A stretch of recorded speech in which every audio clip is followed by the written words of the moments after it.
नमस्कार, मैं हूं सुरेश चौहान और आप देख रहे हैं बिंदास बोल। और लगातार चौथा दिन, आज चौथा दिन लेकर आपके सामने हम उपस्थित हैं। मदनी चाचा भतीजा गायब है, फरार है, आ नहीं रहे हैं।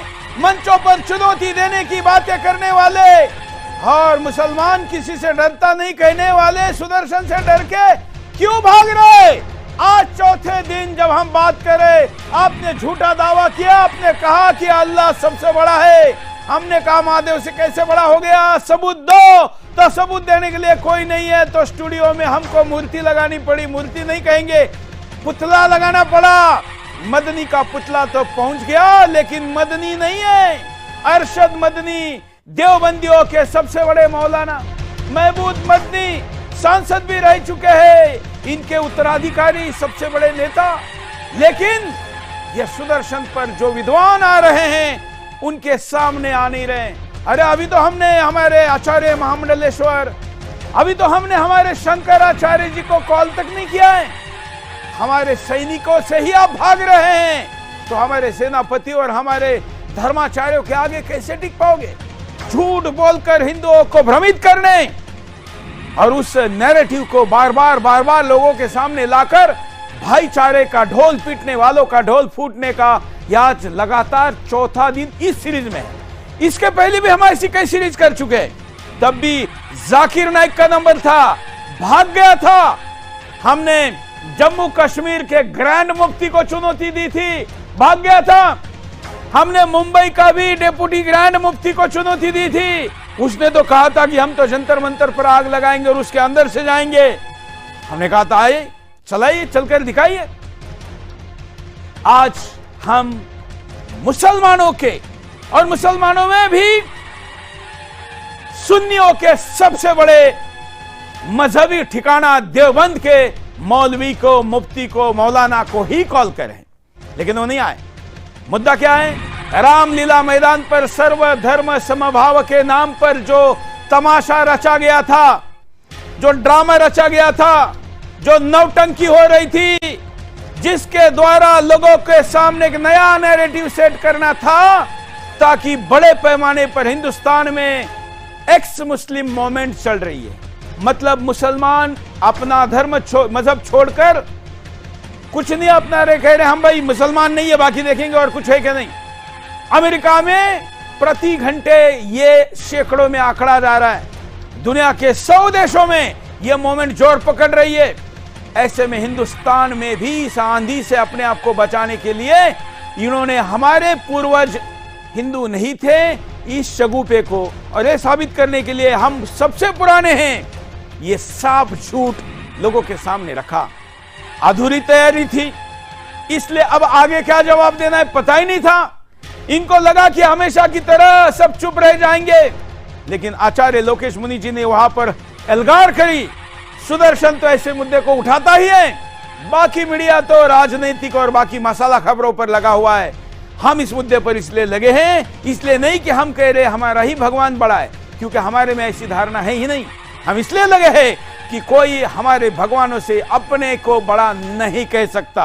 अगर कहना है तो साबित कराओ, बाप दिखाओ, नहीं तो श्राद्ध करो। इस नारे के साथ ये बिंदास बोल आपके सामने हम लेकर आए हैं। और ये लड़ाई केवल छोटे बड़े की नहीं, किसका मजहब, किसका रिलीजन और किसका धर्म धारण करने से जीवन में खुशहाली आएगी, परिवार अच्छा बनेगा, बच्चे संस्कारी होंगे और विश्व में प्रकृति से लेकर सारी स्वीकृति बनाने में कौन ज्यादा उपयोगी है। वास्तवता ये उस नैरेटिव की लड़ाई है जो हम आपके सामने चौथे दिन लेकर आए हैं। आज भी मैं पुनः अरशद मदनी दिखाइए, बैठे हुए चुपचाप पुतले के रूप में दिखाइए। ये पुतला रखना पड़ा है अरशद मदनी जी, आप तो अपने आप को बहुत बड़ा विद्वान कहते हैं, ये नौबत क्यों आई? आप नहीं आए तो हमने पुतला रख दिया है। अब हम हमारे साथ जो गेस्ट पैनल है उनको बुलाए, उसके पहले पोल दिखाते हैं। हम प्रतिदिन जो पोल दिखाते हैं उसी पोल से आज के बिंदास बोल का प्रारंभ करें। आज जब मैं आपके सामने ये पोल दिखा रहा हूं, क्या पोल में कहा गया है देखिए। हमने आपके सामने प्रश्न पूछा था कि क्या महादेव और मनु जी के अपमान का के कारण इनके ऊपर कार्रवाई होनी चाहिए। तो 96% लोग आज कार्यक्रम के प्रारंभ में ही इस बात को कह रहे हैं और अब कार्यक्रम के अंत में यह अनुपात कितना जाता है। देवबंदियों ने और कई मदरसे वालों ने कैंपेन चलाया है कि हमारे इस पोल पर जाकर वोटिंग करिए ताकि ज्यादा से ज्यादा लोग पोल कर सके, लेकिन उसके बावजूद यह आंकड़ा है। अब हम आपके सामने हमारे गेस्ट पैनल को निमंत्रित करते हैं और गेस्ट पैनल के साथ चर्चा को आगे बढ़ाएंगे। क्या वो कहते हैं इस पर आगे जाएंगे। मैं स्वागत करता हूं हमारे साथ आज के कार्यक्रम में, कल भी जो हमारे साथ जुड़े हुए थे, संदीपन रॉय, आपका स्वागत है। आप इस्लाम के और साथ साथ में सनातन के भी जानकार हैं और कल आपने बहस में, डिबेट में अपनी छाप भी छोड़ी थी। आज पुनः हमारे साथ जुड़े रहेंगे। हमारे साथ हाजी नजीम हैं। हाजी नजीम क्या हमारे साथ वीडियो में नहीं है क्या? फोटो दिख रहा है केवल? ठीक है, जुड़ रहे हैं अभी हमारे साथ जल्दी ही। और हमारे साथ ये पुतला रखा हुआ है। अभी बाकी गेस्ट नहीं जुड़े हैं, कुछ फोन नहीं उठा रहे हैं, कुछों ने कहा था कि हम स्टूडियो में आएंगे लेकिन डर गए हैं। क्यों ना डरेंगे? क्योंकि संदीपन जैसे लोग जहां हो, जहां सुदर्शन जैसा प्लेटफॉर्म हो, जहां किसी समझौते की बात नहीं होती हो, बाप दिखाओ नहीं तो श्राद्ध करो, ये जहां कहा जाता है, वहां पर से डरना स्वाभाविक है। लेकिन भाई डरते हो तो फिर चुनौती क्यों देते हो? चुनौती दी है तो बात करो। तो आज हम एक नए वीडियो से बात करेंगे, क्योंकि हम प्रतिदिन आपको पिछले 3 एपिसोड में एक ही वीडियो इसलिए दिखा रहे थे क्योंकि बात आगे नहीं बढ़ रही थी। तो आज के चौथे दिन के बिंदास बोल में हम इस वीडियो से शुरुआत करते हैं। कहते हैं उसको उतारा है, हम उसी के पूर्व, वही हमारे पूर्वज हैं, सबके पूर्वज हैं, नबियों के पूर्वज हैं, रसूलों के पूर्वज हैं, हिंदुओं के पूर्वज हैं, मुसलमानों के पूर्वज हैं, ईसाइयों के, सारी दुनिया के हमने उनके कदमों के ऊपर सर रखा हुआ है। हम मर जाएंगे मगर वहां से अपने सर को नहीं उठाएंगे। हम मुसलमान हैं, हमारा ये अकीदा है कि अल्लाह यानी ओम एक है, उसका कोई शरीक नहीं है। हम 1400 साल से इस मुल्क के अंदर रह रहे हैं, हमें कभी छेड़ा नहीं गया, हमारे मजहब को नहीं। तुमने छेड़ा है तो हम तुम्हें तुम्हारे आबा व अजदाद की तारीख बताते हैं। तुम्हारे आबा व अजदाद हिंदू नहीं थे, कहते हैं उसको उतारा है, हम उसी के पूर्व, वही हमारे पूर्वज हैं, सबके पूर्वज हैं, नबियों के पूर्वज हैं, रसूलों के पूर्वज हैं, हिंदुओं के पूर्वज हैं, मुसलमानों। कुल मिला के उसी लंबी बात का एक छोटा हिस्सा आज हम आपके सामने दिखा रहे हैं। भाईचारे के नाम पर इस मंच पर कई लोगों को बुलाया गया। हमारे सिख भाई भी थे, हमारे जैन भाई भी थे, हमारे बौद्ध भाई भी थे और हमारे सनातनी भी थे। इन सब के सामने सारे भाईचारे के भाषणों के बाद ये टांग ऊपर करने वाली हरकत ने इस खेल को बिगाड़ दिया, ने एक्सपोज किया। हम ऐसा मानते हैं, हमारा ज्योतिष ये कहता है कि भाग्य से बुद्धि, बुद्धि से कर्म और कर्म से सुख दुख की प्राप्ति होती है। यहां पर सरस्वती मौलाना के ऊपर हावी हो गई और उन्होंने कहा तुम्हारा षड्यंत्र नहीं चलने देंगे, बुद्धि खराब कर दी। और यही बात उस मंच से वो कह बैठे जिसको ये रणनीति के तहत कहना चाहते थे, लेकिन बोल गए। भाई ये तीर्थों की भूमि है, यहां पर ऐसे षड्यंत्र लंबे समय तक नहीं चल सकते और इसलिए ये षड्यंत्र पकड़ा गया और हमने फिर इनके इस बातचीत को लेकर ये बहस प्रारंभ की है। आज कल के वीडियो का एक अगला हिस्सा दिखाकर हम चर्चा को आगे लेकर जा रहे हैं। मैं संदीपन रॉय जी के पास चलता हूं। संदीपन जी, इनकी इस बात को आप कैसे नकारेंगे? आपकी पहली प्रतिक्रिया क्या है? क्या संदीपन जी हमारे से संपर्क टूट गया है क्या? जी जी हाँ बोलिए बोलिए, मेरी आवाज आ रही है? बोलिए। मैं यहाँ पे ये कहना चाहूंगा कि ये कह रहे हैं कि हजरत आदम अलैहिस्सलाम, जो आदम है वो सबसे पहले मनुष्य है। तो सबसे पहले अगर वो मनुष्य है और वो अल्लाह की पूजा करते हैं तो हम देख लेते हैं कुरान से। कुरान क्या कहता है कि क्या सबसे पहले प्राथमिक मनुष्य वहाँ मूर्ति पूजा थी या वहाँ अल्लाह की पूजा थी? तो कुरान खुद कहता है नहीं, उसमें एक्चुअली कल हम मनु पर काफी चर्चा कर चुके हैं। आज मैं आपको ये कह रहा हूं कि ये 1400 साल के पीछे कुछ है ही नहीं। इस पर हम ज्यादा बहस करें, वो साबित करें कि 1400 के पीछे मनु तक तो जाने की जरूरत ही नहीं, आदम तक जाने की जरूरत ही नहीं। ये कम से कम अंतिम नबी जिनको कह रहे हैं, इनके पहले का नबी तो बताए, उसके पहले का तो बताए। इसलिए इनकी बात को आप कुरान के आधार पर ही कैसे साबित गलत है साबित करेंगे और हिंदू धर्मशास्त्र के आधार पर कैसे करेंगे? देखिए, जैसे अल्लाह ताला ने, मैंने कल भी बताया, सूरह अनाम आयत नंबर 14 में बताया है, कुल इन्नी उमिरतु अन अकूना अव्वला मन अस्लमा वला तकूनन्ना मिनल मुश्रिकीन। आए मुसलमानों, आप जरा उसी स्टाइल में बोलिए ना, उसी स्टाइल में। जी हाँ जी, कुल इन्नी उमिरतु अन अकूना अव्वला मन अस्लमा वला तकूनन्ना मिनल मुश्रिकीन। कि अल्लाह के रसूल सल्लल्लाहु अलैहि वसल्लम को अल्लाह तबारक व तआला बता रहे हैं कि आप दुनिया वालों को कह दीजिए कि आपने सबसे पहले इस्लाम को कबूल किया और आप मुशरिकों में से हरगिज नहीं है, और हमारा जो धर्म है वही सनातन। एक शब्द से ही समाधान, सनातन मतलब होता है सूर्य चंद्रमा संधाता यथा पूर्वम कल्पयत। ये सूर्य चंद्रमा जब से है, तारे नक्षत्र, इसकी कोई शुरुआत नहीं है, इसकी शुरुआत भी नहीं है, इसका कभी अंत भी नहीं होगा। और इसी से साबित हो जाता है सनातन धर्म। सनातन धर्म, सनातन शब्द का अर्थ ही होता है कि जो शाश्वत हो, जो समय के साथ ना बदले। अब देखिए, ये कह रहे हैं कि हमारा जो है सबसे कदीम मजहब है, या हम लोग हमारे सबसे पुराने हम लोग हैं। तो मेरा ये सवाल इन लोगों से है कि अगर कुरान वाले ये कहते हैं कि हम लोग सबसे पुराने हैं, तो अल्लाह को इतनी सारी किताबें क्यों भेजनी पड़ी? प्रथम किताब में, पहली किताब में कौन सी कमी थी? वेद में कौन सी कमी थी जो अल्लाह ने कुरान में पूरी की? ये मेरा सवाल आज मौलाना मदनी साहब से भी रहेगा कि आप ये साबित कीजिए कि आपके हजरत आदम अलैहिस्सलाम से इस्लाम है। आपकी कुरान कह रही है कि मोहम्मद साहब से इस्लाम है, और आप कुरान के खिलाफ बात कर रहे हैं। तो मैं यही कहना चाहता हूँ, और मैं जो बात कहना चाहता था कि इज़ क़ालतिल मलाइकतु व इज़ क़ाल रब्बुका लिल मलाइकति इन्नी जाइलुन फिल अर्दि खलीफा क़ालू अतजअलु फ़ीहा मन युफ़्सिदु फ़ीहा व यस्फ़िकु दिमाअ व नहनु नुसब्बिहु बिहम्दिका व नुक़द्दिसु लक क़ाल इन्नी अअलमु मा ला तअलमून व अल्लमा आदमल अस्माअ कुल्लहा थुम्मा अरदहुम अलल मलाइका फ़क़ाल अंबिऊनी बिअस्माइ हाउला हजरत आदम अलैहिस्सलाम को अल्लाह ताला बनाना चाहते थे, तो फरिश्तों से कहा जाकर के मिट्टी लेकर के आए, और जो शैतान, जिसको शैतान कहा जाता है, वो मिट्टी लेकर के आया। मिट्टी बनाया, पुतला बना करके उसमें रूह फूंक दी, और फिर बोला कि इसके सामने नतमस्तक हो जाओ।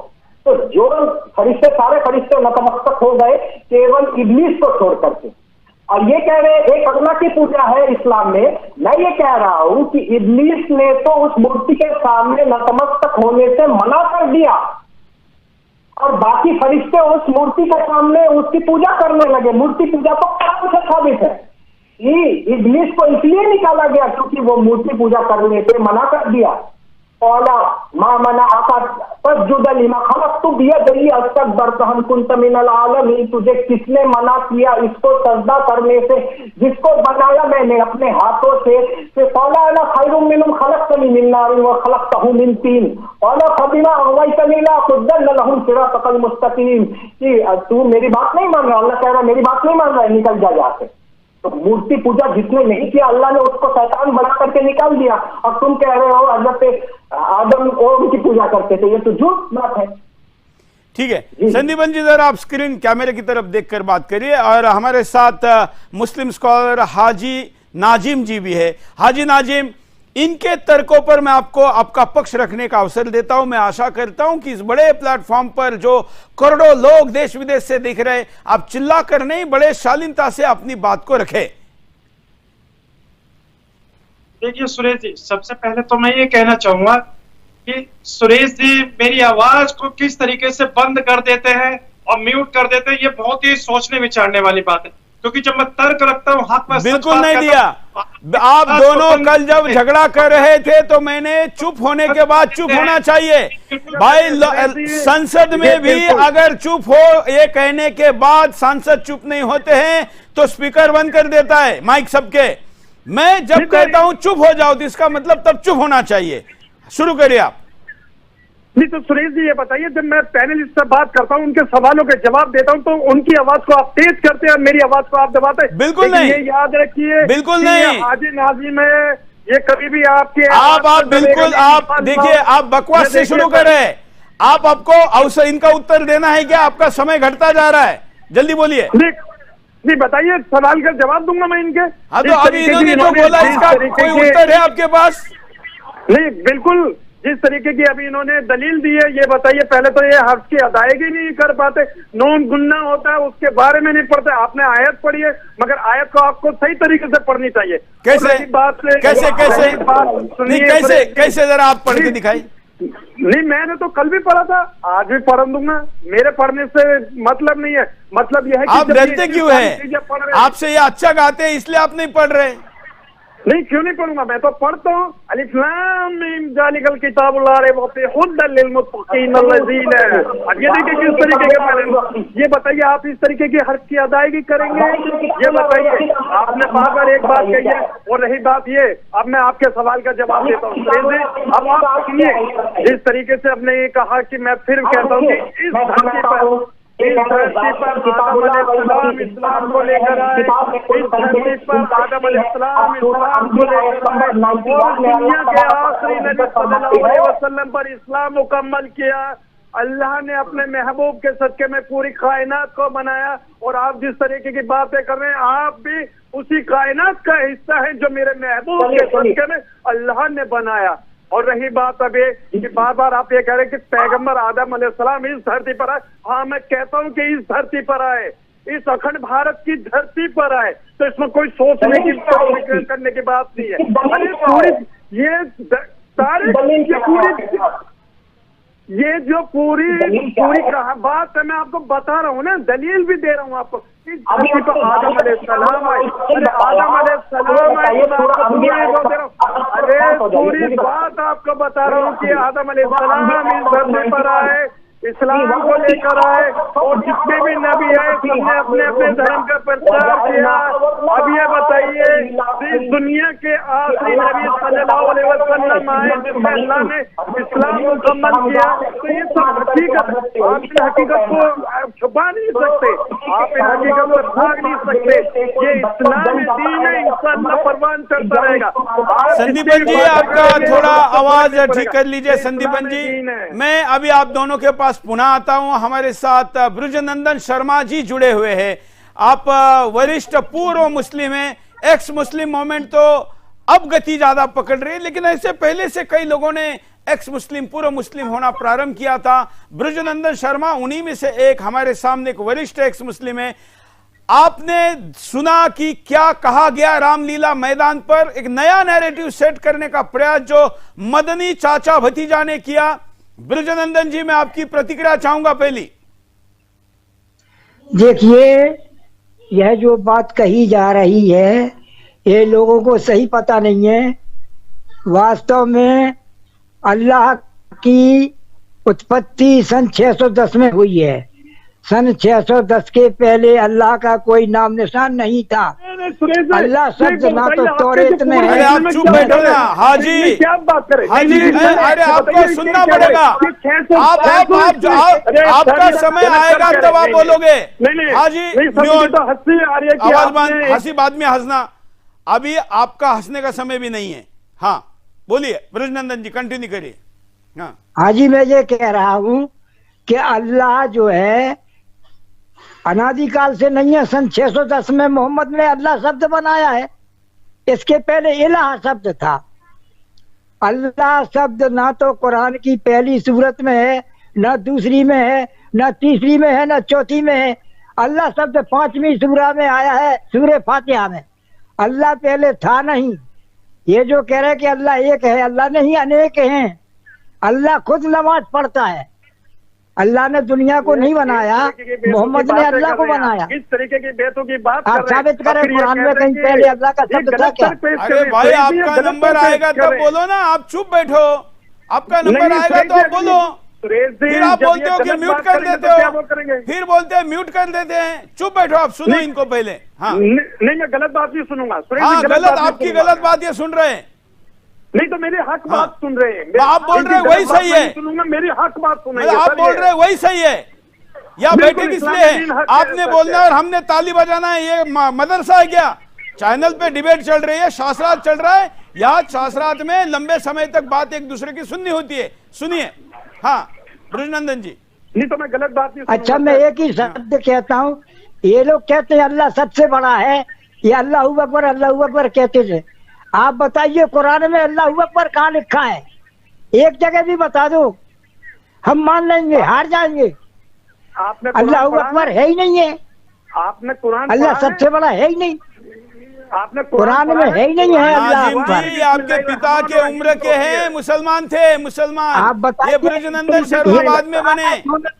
लोगों की हत्या करने के लिए बनाया है। जब इमाम हुसैन की कत्ल कर रहे थे तब भी ये लोग अल्लाहू अकबर चला रहे थे। ये कुरान में अल्लाहू अकबर कहीं नहीं है, आप इनसे पूछिए, बताइए कहाँ लिखा है, हम मान लेंगे। अच्छा ब्रजनंदन जी थोड़ा, क्योंकि आज आप पहली बार जुड़े हैं तो हमारे दर्शकों को आपका परिचय हम ठीक से दे नहीं पाए। आपने कब इस्लाम छोड़ा, थोड़ा सा आपके बारे में जानकारी दीजिए। देखिए साहब, मैं सही बताऊं कि मैंने जब कुरान को पढ़ना पढ़ा और हदीस पढ़ी, फारसी पढ़ी, अरबी सीखी और देखा कि इसमें पोल ही पोल है। ये लोग जवाब देते नहीं है, लड़ने मरने को तैयार हो जाते हैं। ये जो लोगों को कलमा पढ़ाते हैं वो कलमा कुरान में है ही नहीं है, बताओ कहाँ पे है? दिखा दे तो मान लूंगा, हम ज्यादा बहस नहीं करते। आप कब छोड़ा आपने इस्लाम को? ये तो काफी समय हो गया, फिर भी कम से कम 12 साल हो गए। अच्छा। लेकिन इसके बावजूद भी हम पढ़ते रहे और जानते रहे, और हमने जब इसका पता करा खुद जाकर के, क्यों ये लोग गलत ट्रांसलेट करते हैं। अगर अच्छा, ये सही ट्रांसलेट करेंगे तो सारे लोग इस्लाम छोड़ के भाग जाएंगे। 4 दिनों से कई मुसलमान हमको संपर्क करे कि हम भी एक्स मुस्लिम होना चाहते हैं, तो कोई इस्लाम क्यों छोड़े, मतलब क्यों छोड़ रहे हैं? भाई ये जबरदस्ती सिखवाते हैं, ये कलमा पढ़ाते, वो कलमा है ही नहीं है। ये कलमा पढ़ा के मुसलमान नहीं बनाते, बल्कि कलमा पढ़ा के काफिर बनाते। औरतें जब कलमा पढ़ती हैं तो वादी काफिर हो जाती हैं, क्योंकि कुरान में जो कलमा पढ़ा जाता है ये लोग, तो उसमें गवाही दी जाती है और औरत की गवाही आधी होती है। पूछो, बताओ। अभी आपका समय शुरू होता है। हाजी नाजिम बोलिए। भाई कलमा में गवाही देते कि अशहदु अल्ला इलाहा इल्लल्लाह व अशहदु अन्ना मुहम्मदुर रसूलुल्लाह, गवाही देते। मोहम्मद ने लिख करके दे दिया कि मैं अल्लाह का रसूल नहीं हूँ। सन 628 में हुदैबिया में जो इनका एग्रीमेंट हुआ तो उसमें लिख करके दिया कि मैं मोहम्मद अल्लाह का रसूल नहीं हूँ, मैं अब्दुल्ला का बेटा हूँ। बताओ, क्या लोगों को बनाते रहते हैं। हाजी हमारे साथ हैं, जुड़े हुए हैं। हाजी तो बताइए, इनसे पूछिए आपका समय शुरू होता है। सबसे बड़ा अल्लाह कहाँ लिखा है? हाजी देखिए, इन दोनों से ज्यादा समय मैं आपको दे रहा हूं, अब इनका उत्तर दीजिए। ये कह रहे हैं, उसका उत्तर दीजिए। नहीं, मैं इनका सवाल नहीं सुन पाया, डिस्कनेक्ट हो गया था। आप अपना सवाल रखिए। अच्छा, अपना सवाल रखिए। अच्छा, आप ब्रजनंदन जी हाजी को आप अपने सवाल बताइए। पहला सवाल आपने कहा कि कलमा कुरान में नहीं है, अल्लाह नाम नहीं है। हाँ, ये बनाया गया है। ठीक है, एक एक जवाब लेते। हाँ बताए हाजी। अच्छा, दूसरी चीज ये कह रहे हैं कि अल्लाह शब्द है 610 से पहले अल्लाह नहीं था, इलाह था पहले। ठीक है, दोनों का उत्तर लेते हैं, दोनों का उत्तर लेते, दोनों का उत्तर लेते। हाँ, अल्लाह शब्द था ही नहीं। ये बताएं ब्रजन शर्मा जी, आप ये बताएं जो सुरेश जी ने कहा था कि आपने इस्लाम कब छोड़ा? दोनों का आप ये बताइए कि आपने इस्लाम कब छोड़ा। दूसरी बात ये, जो बार बार आप ये कह रहे हैं, तुम्हें क्या मतलब हमने कब छोड़ा, कब भी छोड़ा? आपने वेद पढ़े हैं, वेद के अंदर भी सूरह रहमान का जिक्र है, सूरह रहमान का जिक्र 27 बार सूरह रहमान का जिक्र। अरे भैया सूरह रहमान तो बाद में आई है, मोहम्मद रसूलुल्लाह भी है, आपने पढ़े। और रही बात कुरान की, कुरान तो ये जो तुम अच्छा जो कलमा पढ़वा रहे वो बताओ कहाँ है? और समझा होता तो जिस तरीके की आप तथाकथित बातें करें, ये बात नहीं कहते, आप सरासर झूठ बोल रहे हैं, आपकी बातों में भाई साहब ये जो कलमा पढ़वा रहे वो कहाँ है? ब्रुजनंदन जी थोड़ा पीछे हो जाइए आप। ये कहाँ है? प्रोपेगेंडा मुसलमानों ये कलमा कहाँ है? ब्रुजनंदन जी थोड़ा पीछे हो जाइए। ऐसा नहीं है सर, कुरान शरीफ को आपने पढ़ा, कुरान शरीफ की आपने हम दूसरे की बात नहीं कर रहे, आप कलमा बता दो। शुरुआत जो होती है कुरान शरीफ में बिस्मिल्लाहिर्रहमानिर्रहीम शुरू करता हूँ अल्लाह अरे ये जो रहमान और रहीम बाद में जोड़ा गया, बाद में क्या, शुरुआत अल्लाह के नाम से 112 आयत में तुमने जोड़ी है। और रही बात अल्लाह की, कुरान की हर आयत में तुमने शुरुआत में बिस्मिल्लाहिर्रहमानिर्रहीम पढ़ा नहीं। अगर आप पढ़ लेते मोहम्मद ने लिख करके दे दिया और अल्लाह का रहमान और रहीम नहीं है। आपने जो कहा कि कलमे के बारे में, कलमे का सही अर्थ आप समझ लेते, ला इलाहा इल्लल्लाह मुहम्मदुर रसूलुल्लाह, आपने पढ़ा। ठीक है, आपने पढ़ा होता तो आप इस तरह की लेकिन जो गवाही क्यों दिलवाते हो? नहीं क्यों बगैर गवाही के अगर ये बताइए, अगर सुप्रीम कोर्ट या हाई कोर्ट में जब केस करा जाता तो वह गवाहों की बात मानी जाती है। भैया होते हैं ना, तो देखिए ईसाई गवाही नहीं दे रहे, सिख गवाही नहीं दे रहे, मुसलमान गवाही क्यों दे रहे, झूठी गवाही क्यों दिलवा रहे? मोहम्मद रसूलुल्लाह, अल्लाह के सिवा कोई भी इबादत के लायक नहीं है, ये देखिए। ठीक है चलो, और गवाही क्यों दिलवा रहे? अल्लाह के पक्के और सच्चे रसूल हैं, ये बिल्कुल बात मानते हो आप या नहीं, ये बताएं। अरे मोहम्मद साहब ने लिख करके दे दिया कि मैं अल्लाह का रसूल नहीं हूँ। क्यों नहीं है? अल्लाह के पक्के और सच्चे रसूल है। 628 में जो तुम्हारा हुदैबिया में मोहम्मद के साथ में एग्रीमेंट हुआ था, लिखने वाला सुहेल बिन अमरू और हजरत अली ने लिखा और मोहम्मद ने कबूल किया। अब गूगल में सर्च करके देखो ट्रीटी ऑफ हुदैबिया।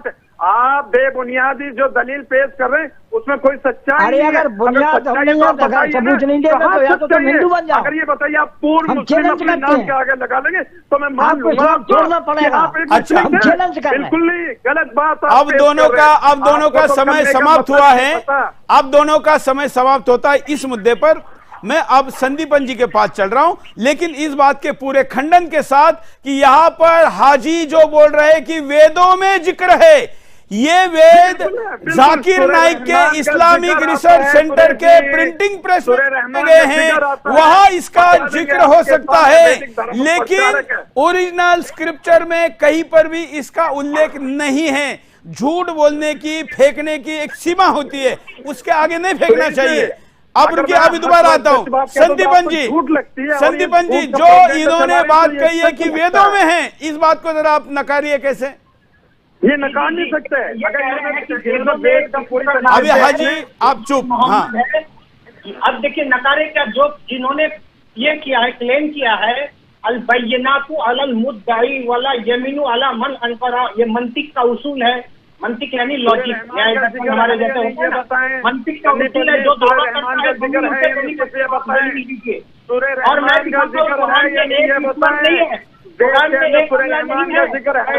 अल्लाह एक नहीं है, इसकी दलील सुनिए। सुम्मा खलक़ना नुत्फ़ता अलक़तन फ़ख़लक़ना अलक़ता मुद्ग़तन फ़ख़लक़ना मुद्ग़ता इज़ामन फ़ख़लक़ना मुद्ग़ता इज़ामन फ़क़सवना इज़ामा लहमन सुम्मा अंशअनाहु ख़ल्क़न आख़र फ़तबारकल्लाहु अहसनुल ख़ालिक़ीन। कि अल्लाह तबारक व तआला यहाँ बतला रहे हैं फ़तबारकल्लाहु अहसनुल ख़ालिक़ीन कि मैं सृष्टिकर्ता बहुत सारे सृष्टिकर्ताओं में सर्वोत्तम हूँ।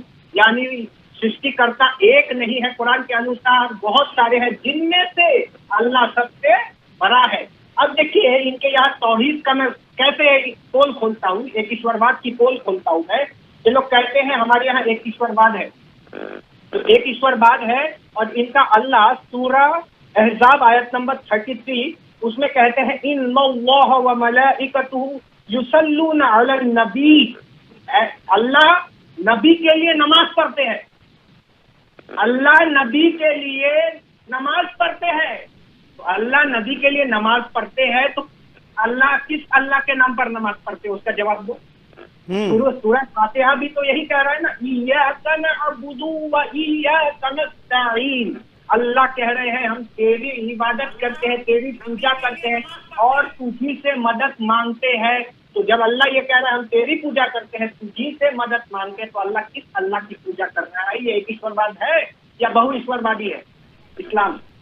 हाँ, हम तो एक ईश्वरवादी है, न द्वितीयो न तृतीयो न चतुर्थो नाप्य उच्यते, न पंचमा न षष्ठः न नवमो नाप्य उच्यते, ऐसे करके ना सप्तम न अष्टम न नवम भी उच्चते, ऐसे करके 10 तक गिना करके बता दिया कि वो परमात्मा केवल और केवल वाहिद है, एक है, तन्हा है। लेकिन कुरान में एक ईश्वर नहीं है, कुरान में बहुत सारे ईश्वर हैं। आज देखिए यहाँ पे वो अब मजार में जाइए, हाजी अली के मजार में जाइए और इन लोगों के मजार में जाइए तो ये लोग क्या गाते हैं, नबी को जो चाहे खुदा कर दिखाए, इमामों का रुतबा नबी से बढ़ाए, सदा खानकाहों में चादर चढ़ाए, मजारों से दिन रात मांगे दुआए, तौहीद में इससे कुछ खलल इससे न आए, न ईमान बिगड़े न इस्लाम जाए। तो मेरा ये कहना है कि अगर तुम्हारे यहाँ एक ईश्वरवाद है तो तुम मजारों के पास नहीं जाओ। अल्लाह जब कह रहे हैं कि भाई मुझी से मांगू, मेरे से मांगू, या मैं सर्व सामर्थ्यवान, मुझे मैं सर्व सामर्थ्यवान हूँ, हर चीज पर सामर्थ्य रखने वाला हूँ, तो वहाँ मजारों में जाकर के, मजारों से जो यानी जो चले गए, दुनिया से जो चले गए, एक है तो जन्नत से चले हैं, बद है तो उनका मामला उनके साथ। जो जन्नत में चले गए उनसे आप क्यों मांग रहे हैं? वो सुन सकता है क्या? बिल्कुल। अच्छा, मैं आपके पास संदीपन जी आपका स्काइप का आवाज ठीक कर लीजिए, क्योंकि टेलीफोन से उतना अच्छा नहीं लग रहा है। कल आपकी आवाज बहुत अच्छी थी, दोबारा रिसेट कंट्रोल रूम से तब तक आप कर ले। मैं इसी मुद्दे पर कंटिन्यू करने के लिए हमारे साथ जो एक्स मुस्लिम हैं ब्रुजनंदन शर्मा, अब तो एक्स मुस्लिम के आपको हिंदू ही कहना चाहिए, तो क्या ब्रुजनंदन जी जो तर्क इन्होंने रखा और संदीपन जी ने रखा, इस पर आपकी प्रतिक्रिया? ये उनकी बात बिल्कुल सही है कि अल्लाह एक नहीं है, अनेकों हैं और अल्लाह खुद इबादत करता है। मैं इसके प्रमाण दे दूंगा, इतनी वक्त नहीं है, लेकिन अल्लाह इनके बारे में जो कहते हैं कि एक है, एक नहीं है, बहुत सारे हैं। कैसे? अनेकों हैं। कैसे? अल्लाह जब खुद नमाज पढ़ता है, हाँ, तो किसकी पढ़ता है? वो इसने बताया कि अपने रब की नमाज पढ़ता है। जब मोहम्मद साहब मिलने को गई जन्नत में, तो जिब्राइल ने उसको रोका, तो उसने कही भाई ठहरो ठहरो, क्या कर रहे? बोले साहब अल्लाह अभी नमाज पढ़ रहा। तो मोहम्मद साहब ने पूछी किसके लिए? बोले अपने रब के लिए। वो पूरी की पूरी हदीस आपको भेज दूंगा मैं, आप चिंता नहीं करो। हम बिना सबूत के कुछ नहीं कहते हैं। ये इनकी आंखों में ऐसी पट्टी पड़ी है, ना ये खुद समझते न लोगों को बताते। इनको ये तक भी नहीं मालूम कि इनका अल्लाह पुरुष है कि स्त्री है, बताओ। हाँ, चलिए इसमें एक बार बहस कर लेते हैं। चलो अब इनको, हाँ, हाजी नाजिम, इनका प्रश्न है कि अल्लाह पुरुष है, श्री है या कुछ और है, क्या उनका क्या उत्तर है? उनका यह प्रश्न है। हाजी नाजिम, उत्तर दीजिए। अरे आपकी ऐसे समय लाइन कटती है और फिर बोलते हो कि आपको म्यूट के, आप बोलो, आपका चल रहा है, बोलो, इशारे मत करो, बोलो। आप बोल के दिखाओ ना, 1 मिनट बोलो। अरे भाई बोल के दिखाओ। आपका स्काइप का आवाज ऑन है, बोलो आप। ब्रुजनंदन जी, आपने ऐसा मुश्किल सवाल पूछ गया, अब उनकी लाइन कट गई है, तब तक जरा मैं आपके पास, देखिए थोड़ी देर के बाद मैं आपको पूरे व्हाट्सएप पे भेजे देता हूँ कि जब हदीस में है कि अल्लाह जो है, नहीं, आप उत्तर मत दीजिए। उत्तर हम हाजी से पूछते हैं, अल्लाह श्रीलिंगी है या पुरुष लिंगी है, क्या है बताइए हाजी।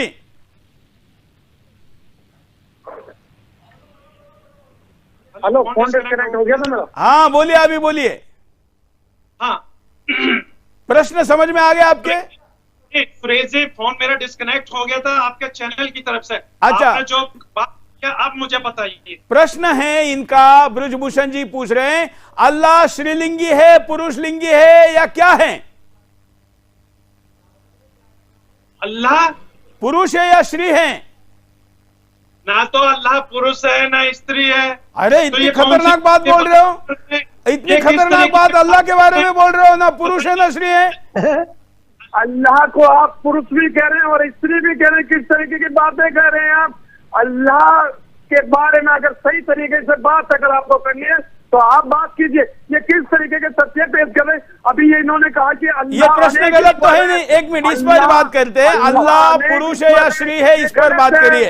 ये अल्लाह बात इधर उधर की नहीं, बिल्कुल गलत कह रहे हैं। बात इधर उधर की नहीं। आप सवाल कीजिए, ये सवाल ये नहीं सवाल है। आपके। आप ये मुझे सवाल मेरे कीजिए, किसी ये भी सवाल भगवान का ये नाम, सवाल देवता का नाम पूछिए, ये मैं सवाल बताता हूँ वो आपके। श्री है या पुरुष है, मैं बताता हूँ ना। बताइए, नहीं ये बताइए, आप अल्लाह के बारे में इस तरीके की बात करेंगे? अरे अल्लाह तो, अल्लाह के बारे में अगर आपको मैं बताऊं कि अल्लाह सबसे बड़ा है और अरे एक ही बात बोल रहे हो, 4 दिन से एक ही बात, दिन के 5 समय एक ही बात। हमने पूछा अल्लाह श्री है या पुरुष है, उत्तर है क्या आपके पास? आपके पास उत्तर है क्या? बिल्कुल बोलूंगा, बताए ना, अकबर, अल्लाह सबसे बड़ा है। एक ही बात बोलते हो। देखो यार, ये लोग क्या लिख रहे हैं यूट्यूब पे कमेंट में, आप एक ही बात बोल रहे हो, अल्लाह श्री है या पुरुष है, साबित करके दिखाओ। मैं कैसे साबित करूंगा? ये तो जो तथाकथित है ना, जो एक प्रोपेगेंडा चला रहे वो बताएंगे।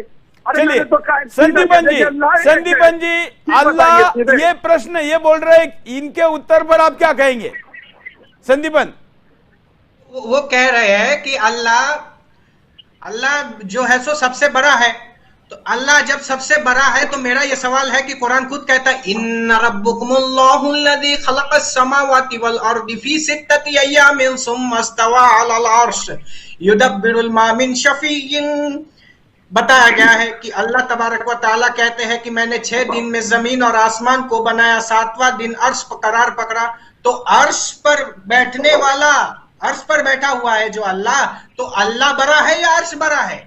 अगर अर्श छोटा हो जाए अल्लाह से तो अल्लाह को लटकने पड़ जाएंगे, अल्लाह लटकने पड़ जाएंगे, जो उसके शान के विरुद्ध है, शान के खिलाफ है अल्लाह के। ऐसे ही कुरान में अल्लाह के हाथ है, पैर है, वजह है और चेहरा है कि लाइसल बिर्रा अन तुवल्लू वुजूहकुम क़िबल अल-मशरिक़ वल मग़रिब, कि अल्लाह कह रहे हैं कि लाइसल बिर्रा अन तुवल्लू वुजूहकुम क़िबल अल-मशरिक़ वल मग़रिब फ़इन्नमा तुवल्लू फसम्मा वजहुल्लाह इन्नल्लाह समीउन अलीम, कि तुम चाहे पूरब की तरफ देखो या पश्चिम की तरफ देखो, वहां अल्लाह का चेहरा है। तो अल्लाह जब शरीरधारी है तो अल्लाह सबसे बड़ा कैसे हो जाएगा? वो तख्त पर बैठने वाला है, उसके हाथ है।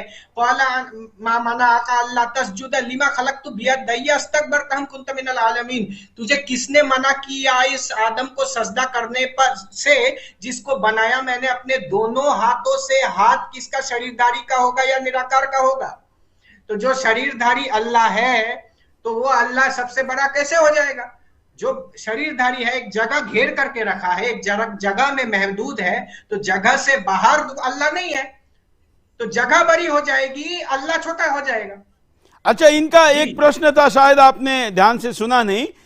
ब्रजभूषण जी ने कहा था कि अल्लाह श्रीलिंगी है पुरुष लिंगी, इसका उत्तर हाजी नहीं दे पाए। जी जी,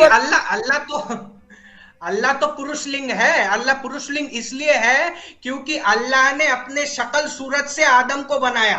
हाँ। कल माननीय समीर साहब ने भी इसका हवाला दिया, अपने शक्ल सूरत जैसा बनाया आदम को। हाँ। तो अल्लाह पुरुष लिंग है, पुरुष को अपने शक्ल सूरत पे बनाया। क्या हाजी कुछ कहना चाह रहे? पुरुष लिंग होने पे इन पे आपत्ति है, बोलिए क्या कहना है आपका? देखिए, मैं सुरेश जी ये कहना चाहूंगा कि जिस तरीके की बात अल्लाह अनेक ईश्वर है, ये बिल्कुल सरासर झूठ है। अल्लाह सिर्फ एक है, तो अनेक ईश्वर अल्लाह। और जिस तरीके की बात ये कह रहे हैं बहुत है, ये बिल्कुल झूठ बोल रहे हैं, ये सरासर झूठ बोल रहे हैं, बिल्कुल झूठ बोल रहे हैं। आप देखिए, बताइए, अल्लाह की इबादत तो सारे नबियों ने करी है, तो आप किस तरीके की बात करें, एक झूठा प्रोपेगेंडा जिस तरीके की आप बात रखें, ये सरासर झूठ है। इस तरीके का झूठ फैला के आप इस्लाम को खत्म नहीं कर सकते। अरे भाई आप झूठ कहने के बजाय अपनी दलील दो ना, आप आरोप लगाने के बजाय अपनी दलील दो, अपनी दलील दो, अपनी दलील दो। पैगंबर आदम इन्होंने अल्लाह ने और आदम की सिजदा करने को कहा, मतलब मूर्ति पूजा करवाई। इससे ज्यादा बड़ी दलील और क्या होगी, इससे ज्यादा और क्या मैं आपको एक चलिए कुल मिलाकर आप अल्लाह पुरुष है या श्रीलिंगी, ये कल पूछकर आइए, कल इस पे जवाब लेंगे आपको, हम अवसर देंगे हाजी, कोई बात नहीं, कल इस पर हम बात करेंगे कि अल्लाह श्री है, पुरुष है, या क्या आप जैसा कह रहे कुछ और है, ये आपकी कल इस पर बात करेंगे। आज हमने इन मुद्दों पर बात की, देखिए आज हमने इन मुद्दों पर बात की और अभी हमारे पास कई आरोप है, कई उसके उत्तर आपसे लेने हैं, लेकिन आज हिंदुस्तान में एक बड़ी घटना घटी है और इसलिए बचा हुआ समय मैं उस घटना की तरफ लेकर जाना चाहता हूं। आपका आज के लिए आप तीनों का धन्यवाद। हम कल पुनः आप सब लोगों को जोड़ेंगे और बात करेंगे, हमारा शास्त्रार्थ जारी रहेगा। आज मैं आपके सामने हरियाणा के मानेसर, हरियाणा के मेवात, गुरुग्राम उस क्षेत्र में एक बड़ी घटना आज दिन भर सारे न्यूज चैनलों पर, मीडिया पर, सोशल मीडिया पर चल रही है। उसके अंदर गौ रक्षकों को निशाना बनाकर उनके विरुद्ध षड्यंत्र रचा जा रहा है और इसलिए आज हम बिंदास बोल के बचे हुए समय में उन लोगों पर समय देना चाहते हैं कि गौ रक्षकों को निशाना बनाया कैसे गया है और कैसे इसमें वो निर्दोष है, उनका पक्ष क्या है।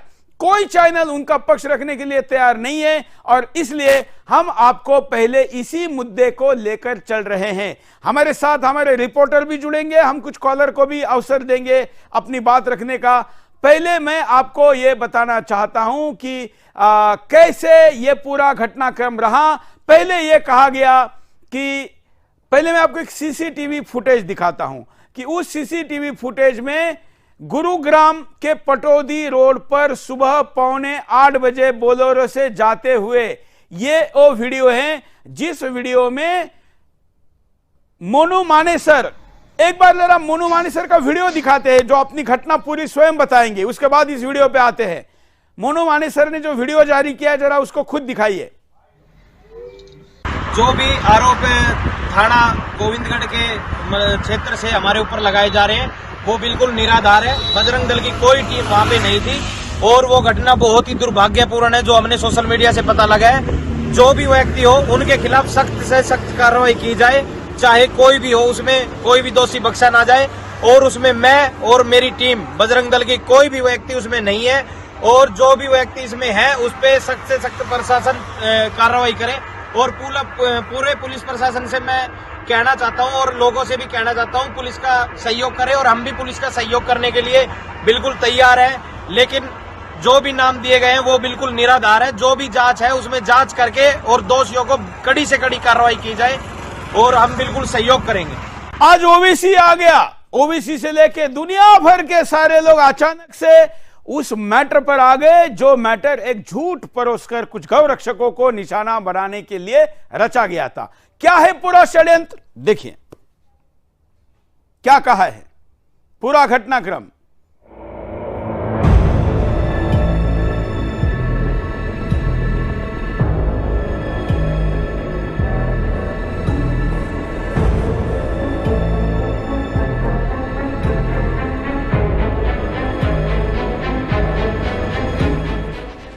हरियाणा के भिवानी में एक जली बोलेरो में 2 गौ तस्करों के शव मिलने के मामले में हरियाणा से राजस्थान तक हड़कंप मच गया है। ये दोनों गौ तस्कर राजस्थान के भरतपुर के रहने वाले हैं। इस मामले में गौ माता को पूर्ण समर्पित गौरक्षक मोनू मानेसर को फंसाने की कोशिश की जा रही है। गौरक्षक मोनू मानेसर का कहना है कि घटना के समय वो इस स्थल पर ही मौजूद नहीं थे। बात अगर मोनू मानेसर की करें तो वो और उनकी टीम अनवरत रूप से गौरक्षा करते रहे हैं। हरियाणा और उसके आसपास के क्षेत्रों में अनगिनत बार मोनू मानेसर और उनकी टीम ने हजारों गौवंशों को बचाया है। मोनू मानेसर और उनकी टीम पर कई बार गौ तस्करों ने हमला भी किया है। मोनू मानेसर का कहना है चूंकि वो गौरक्षा करते हैं और इसी कारण वो और उनकी टीम हमेशा से गौ तस्करों के निशाने पर रहे हैं। मोनू मानेसर की सक्रियता के कारण गौ तस्करों को आर्थिक नुकसान झेलना पड़ रहा है और इसीलिए भिवानी मामले में उन्हें फंसाने की कोशिश की जा रही है। और चलिए आइए अब देखते हैं कुछ ऐसे मामले जब मोनू मानेसर और उनकी टीम ने अपनी जान जोखिम में डालकर गौ तस्करों से गौ माता को बचाया और हजारों गौवंशों की रक्षा की। 10 जनवरी 2023 गौवंश से भरी हुई कैंटर गाड़ी पकड़ी। 19 जनवरी 2023 गुरुग्राम में 5 गौवंश बचाए, 1 गौ तस्कर पकड़ा। पिकअप वैन में भरे थे गौवंश। 5 फरवरी 2023 टाटा 407 पकड़ी, 10 गौवंश बचाए। 1 दिसंबर 2022 बंद बॉडी कैंटर गाड़ी पकड़ी, 14 गौवंश बचाए, 1 गौ तस्कर भी पकड़ा। 5 दिसंबर 2022 मेवात में गौ तस्करों से मुठभेड़, टाटा 407 पकड़ी, 12 गौवंश बचाए। 11 दिसंबर 2022 कैंटर गाड़ी पकड़ी, 19 गौवंश बचाए। 17 नवंबर 2022 गुरुग्राम में गौ तस्करों से मुठभेड़, मोनू की टीम घायल, कई गौवंश बचाए। 8 सितंबर 2022 गौवंशों को बचाने गए गौरक्षकों पर गोलियां चलाईं। 3 अप्रैल 2022 3 गौ तस्कर मौके से पकड़े, 6 गौवंश बचाए। 3 मार्च 2022 49 गौवंश की जान बचाई, गाड़ियों में ठूस ठूस कर भरे थे ये गौवंश। इसके बाद सवाल ये उठता है कि बिना जांच के ही मोनू मानेसर को अपराधी क्यों बताया जा रहा है? क्या भिवानी मामले की आड़ में गौरक्षा की आवाज मोनू मानेसर को खामोश करने की साजिश रची जा रही है? ये रिपोर्ट सुदर्शन न्यूज।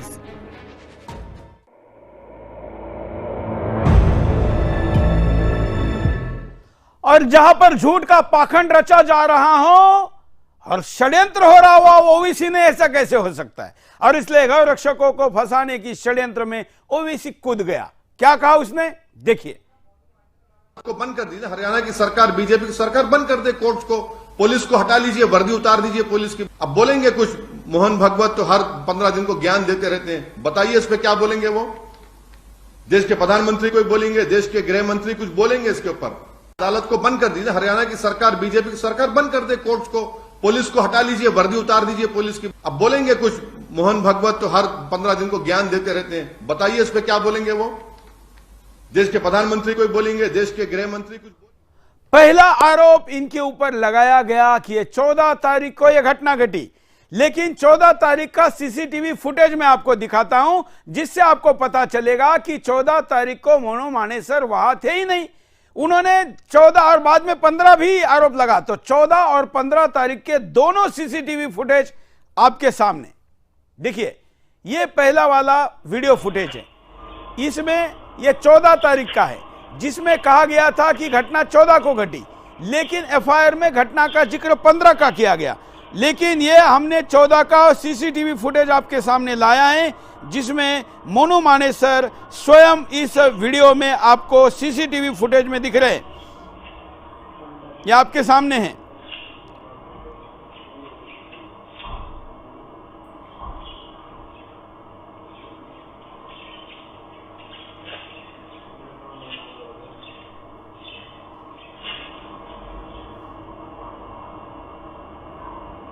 आप वीडियो देख रहे हैं, ये पुलिस ने भी माना है कि ये मोनू मानेसर ही है। ये सीसीटीवी फुटेज में सारा सत्य तथ्य सामने आया है और ये आपके सामने है। दूसरा सीसीटीवी फुटेज भी दिखा देते हैं। दूसरा सीसीटीवी फुटेज 15 तारीख का, जिसमें यह कहा गया कि ये घटना 15 को घटी है, 14 की बात गलत निकली, तो फिर उसके बाद हम 15 का सीसीटीवी फुटेज भी, ये होटल से निकल रहे हैं, ये होटल का फुटेज है जो आपके सामने दिखाया जा रहा है।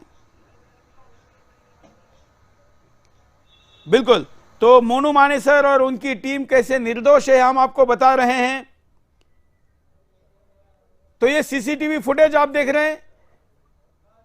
अब मैं आपको अगली भी कुछ जानकारी देता हूं और इस मुद्दे पर मेरे साथ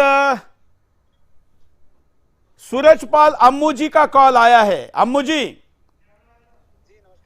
नमस्कार। आप मैं लाइव कर रहा हूं इस वक्त बिंदास बोल में मोनू मानेसर और इन लोगों को फंसाया जा रहा है। मैंने कॉल आपका इसलिए उठाया कि आपके ही क्षेत्र का ये मामला है और आप कुछ इस पे बताएं।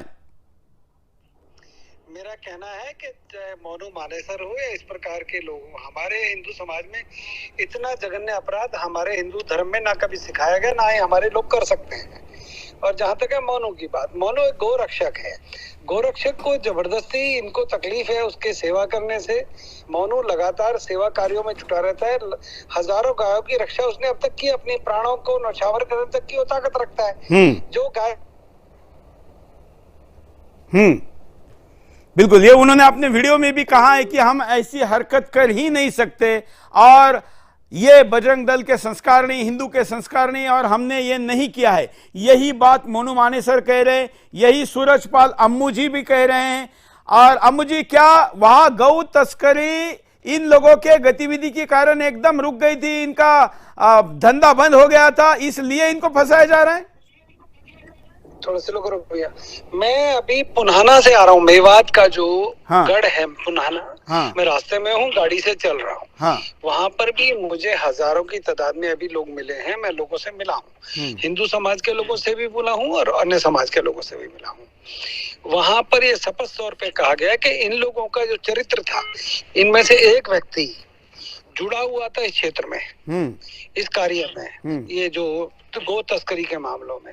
तो इस पर भी पुलिस ने भरतपुर पुलिस का बयान मैंने सवेरे सुना और मैं फिर आपसे कह रहा हूं कि किसी के ऊपर आरोप लगाना, क्योंकि मोनू का सीसीटीवी फुटेज है, मोनू का स्टेटमेंट हमने आप सभी चैनलों पर आपके देखा है, तो मुझे नहीं लगता कि किसी प्रकार से, हाँ ओवैसी साहब की तो आदत है, उनको जब कोई और नहीं मिलता तो उनको या तो करनी सेना दिखती है। अब मोनू मानेसर दिख रहा है, अब हम बजरंग दल के लोग दिख रहे हैं, हम सूरजपाल अम्मू जी, मैं आपके स्टेटमेंट में एक दुरुस्ती करता हूं। हम ओवैसी को सुदर्शन पर साहब नहीं कहते, सांपों को साहब कहेंगे तो कैसा चलेगा? एक्चुअल में जो मेरी संस्कृति है, हाँ नहीं कोई बात नहीं, संस्कृति हमारी एक ही है, लेकिन ये सांप है तो ये सांप जो है सपोले जो हमने पाले हुए हैं इस देश की आजादी के बाद, इनको कम से कम ये देखना चाहिए, जिस देश में खाते हो, जिस देश का गाते हो, उस देश के कम से कम लोगों को उसमें जहर ना घोले।